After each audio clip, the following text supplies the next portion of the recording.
¿Qué tal amigos? En el primer tema de la noche, después del editorial, vamos a hablar sobre este tema que está en las primeras páginas de todo el mundo, la guerra entre Israel y Palestina. Vamos a analizar con Rafael Romero, cuya especialidad es Medio Oriente también, este tema. Rafael, ¿cómo estás? Un gusto, Ricardo, saludarte y saludar a toda tu audiencia desde La Mirada.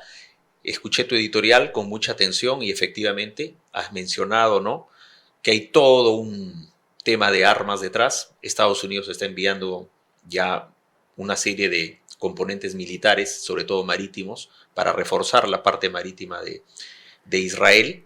Pero hay algo más, Ricardo, en esto, porque lo que ocurre en Medio Oriente ocurría alrededor de toda Europa, eso, pero ahora no, ahora repercute a nivel global y se da en un contexto de guerra de Ucrania-Rusia. Ahora la atención se focaliza ahí, pero hay un asunto que es clave. No justificar la violencia desde aquí, por cierto, pero ¿por qué? Como periodistas, Ricardo, nos preguntamos por qué se ha llegado a un grado tal en el que en el día más santo para los judíos, el Yom Kippur, y sobre todo 50 años después de la guerra del 73 del Yom Kippur, aparecen milicias de Hamás, pero con una crueldad que no se ha visto nunca, solo comparable a la de Ariel Sharon contra Shabra y Shatila, que Ariel Sharon hizo algo parecido con las mujeres y niños de los palestinos. Entonces, hoy se cobra esto. Pero ¿qué sucedió días antes? Ha habido mucha fricción, ha habido jóvenes palestinos muertos, ha habido siempre la restricción a Gaza. Gaza está cerrada, prácticamente 2 millones de personas en 340 kilómetros cuadrados. Y los últimos días hubo una fricción muy fuerte en la mezquita de Al-Aqsa, estimado Ricardo, que es lo más sagrado para los musulmanes. Jerusalén debe ser la capital de 3 religiones, el judaísmo, los musulmanes y los católicos cristianos, pero no es tal. Entonces esa presión creo que fue la chispa. Y lo otro, que han comenzado los colonos a quitarle sus casas a los palestinos, viene un bulldozer, destruye y construyen una para un colono, y muchos estaban regresando a Israel, pero ¿qué sucede ahí?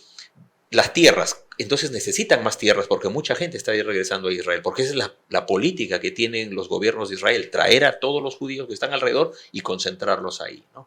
Entonces yo quisiera de repente mostrar unas imágenes donde ya, tú lo has dicho, la guerra ya no tiene ningún límite. Cómo se bombardea a una ambulancia.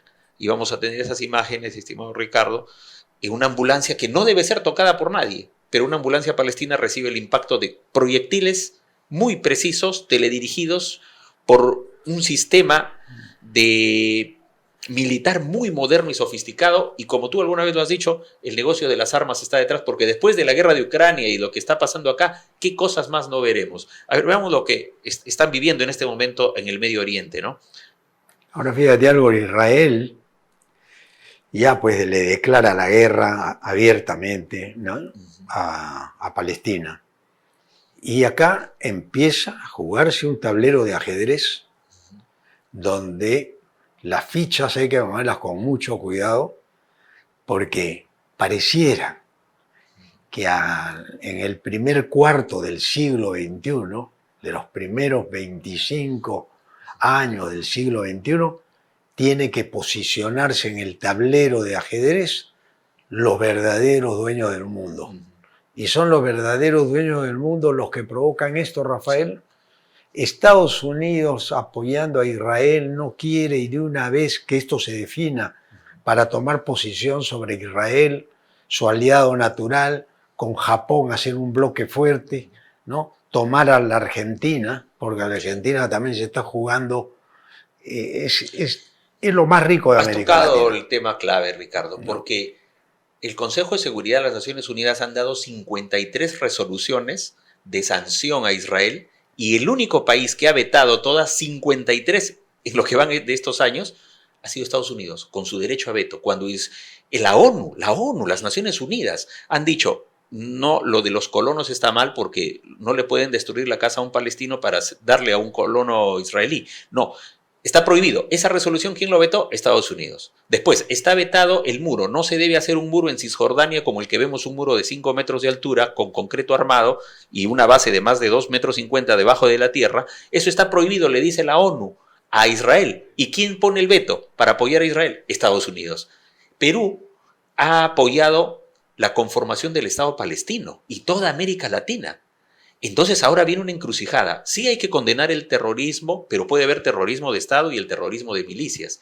Nada justifica la forma como Hamás ha hecho esto, pero creo que hay un momento de desesperación porque están perdiendo todo. Vamos a ver seguramente más adelante el mapa. ¿Cómo era el mapa el año 47, 48?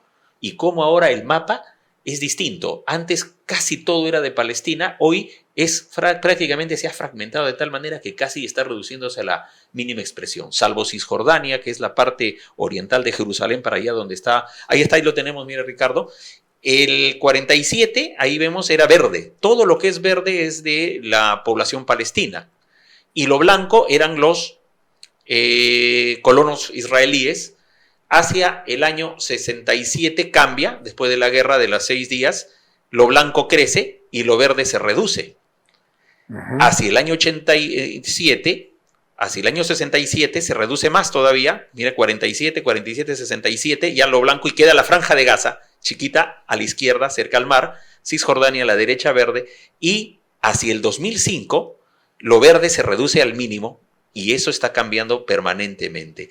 Pero no quiere decir que todo lo blanco es Israel o todo lo blanco es Israel. Sí, todo lo blanco está con población, es de Israel. Es de Israel, con todo, y está creciendo cada vez más. Entonces, acá hay un tema de falta de entendimiento. Creo que Estados Unidos debió jugar mejor sus cartas, pero hay un tema latente de conflicto que tiene un factor religioso mínimo. Más que nada, tú lo has dicho en el editorial, es por territorios. La pelea es por territorios, porque la posverdad ha demostrado de que han vivido durante siglos, cantidad de siglos, musulmanes, judíos y cristianos. Y es más, hasta conversaban juntos, tomaban un café juntos o eran vecinos. Pero por el tema de los territorios, cuando Inglaterra llega y le dicen vamos a romper esto, vamos a crear el Estado de Israel, Inglaterra se mete porque vino el tema de la Segunda Guerra Mundial y todos se sensibilizaron con Israel y queremos. Y a la vez, lo paradójico es que son hermanos. Los palestinos y los israelíes son hermanos, se ha comprobado por su ADN y es una pelea de hermanos. Y el problema es que Inglaterra no supo manejar la cosa, fue creciendo y ha llegado a esta situación. El tema no es religioso, por más de que hayan atacado la mezquita de Al-Aqsa, el factor fundamental es económico y por tierras. Vuelve a recomponerse el tablero de las potencias mundiales con aliados. Cuando recordamos la Segunda Guerra Mundial teníamos al eje y a los aliados y después entre los aliados se pelearon, acuérdense ustedes, Rusia era aliado de Estados Unidos y terminan después disputándose en la Guerra Fría. O sea que aquí, como dice Rafael, y yo pienso lo mismo, este es un pensamiento nuestro, esta es guerra por territorios. ¿Quién se hace dueño de los estados nacionales? El neoliberalismo nos invitó a la posición de los estados nacionales. Hoy día, nuestros presidentes, nuestras autoridades en toda América Latina y en el mundo son títeres de estos imperios realmente, que tienen un poder económico mucho más grande que la suma de los PBI de 3 o 4 países, cualquiera que nosotros podemos escoger aquí en América Latina. Estos son los grandes poderosos que comienzan a tomar control sobre las naciones. ¿Podremos acudirnos de esto? Yo creo que el Papa Francisco tenía razón cuando dijo que estábamos al borde de la Tercera Guerra Mundial y lo dijo ya hace algunos años. Y hoy día los hechos demuestran que actualmente, en este momento, hay más de 3.500 heridos en Israel, otro tanto en Palestina, y esto no va a parar, la guerra está declarada. Rafael nos ha dado los argumentos y queremos que ustedes también despierten un poquito. Siempre se usa el tema religioso finalmente para generar ese fanatismo. Pero detrás de esa venta, de esa idea de que todo esto es religioso, siempre las religiones pudieron encontrarse y convivir en algún momento juntos. Pero ¿quiénes hicieron pelear a las religiones que convivieron juntos? Aquellos que estaban en busca de los territorios. Aquí hay un jugador que siempre en la cancha está detrás de bastidores, que es el Reino Unido. Sí, Ricardo, en la lógica del pensamiento Belmont y la filosofía que hemos venido viendo en La Mirada, está ahí metido también el pensamiento ultraliberal liberal y ortodoxo. ¿Por qué? Porque Netanyahu, que ya gobernó antes, ha estado cuestionado por corrupción. Netanyahu en este momento, hace más de 7 semanas, veía marchas multitudinarias de la gente en oposición a su reforma judicial que está haciendo. Miles de israelíes salían a las calles a luchar contra Netanyahu, y Netanyahu pertenece a un grupo ultraortodoxo y de derecha de Israel. Muchos israelíes decían que es el peor gobierno de Israel, y justo él, que es de la línea dura, está en esta situación, y viene esto de Hamas, es decir, los extremismos de un lado y del otro, el terrorismo de un lado y del otro. Pero el mundo paga, porque imagínate, tú tomas un avión y puede ser secuestrado el avión, porque ahorita hay un avión de Irán que también está en peligro, lo han puesto a un lugar en Alemania porque creen que hay una bomba. O puede uno salir a cualquier parte del mundo y un terrorista, sea de Hamas o sea de Estado, comienza a poner una bomba en París, o puede poner una bomba en Berlín. Es decir, todo el mundo sale convulso a partir de lo que está pasando en Medio Oriente. Claro. Si analizamos la Primera Guerra Mundial con la Segunda, los tiempos fueron parecidos, ¿no?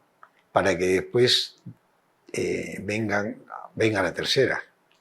Ahora con más distancia, pero con mucho más tecnología, con mucho más armamento, con mucho más medios de comunicación. Las guerras comienzan a tomar niveles internacionales con una velocidad tremenda, porque el lenguaje violento que estamos usando en todos los medios de comunicación ya indican que se toman partidos rápidamente desde los medios de comunicación, que antes eran muy pocos y eran obligados a la lectoría.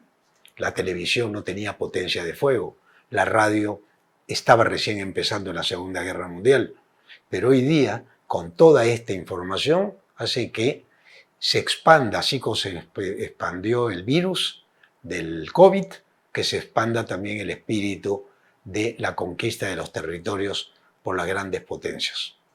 Esa es la lectura en el segundo tema de hoy. No sé si algo más tengas que decir, Rafael. Solo invocar desde La Mirada, Ricardo, a la sensatez. El lenguaje violento que tú estás cuestionando se da de Hamas. Hamas ha dicho cosas muy duras. Netanyahu, siendo hombre de Estado también, que va a destruir y poner sobre ruinas a Gaza. Gaza ya está muy golpeada. Siempre se ha podido llegar a una solución en el Consejo de Seguridad y en la ONU. Lamentablemente el veto de Estados Unidos ha impedido que esa paz llegue, y esa paz no ha llegado hasta ahora. Y al final los niños son los que más sufren, del lado israelí y del lado palestino. Es invocación y es exhortación para defender la vida tanto de israelíes como de palestinos, y que se llegue a un entendimiento pronto. Más de 20.000 personas están desplazándose y alojadas en las escuelas en Gaza, y los ataques israelíes se saldaron con la destrucción de 6 torres y al menos 7 inmuebles residenciales. Comienza a sufrir ya la población civil, la sensación de que esto no lo para nadie. Netanyahu ha dicho definitivamente que la represalia será brutal, pero Rusia y China miran esto desde otra perspectiva: los territorios a conquistar. Volvemos con el segundo bloque en nuestro programa.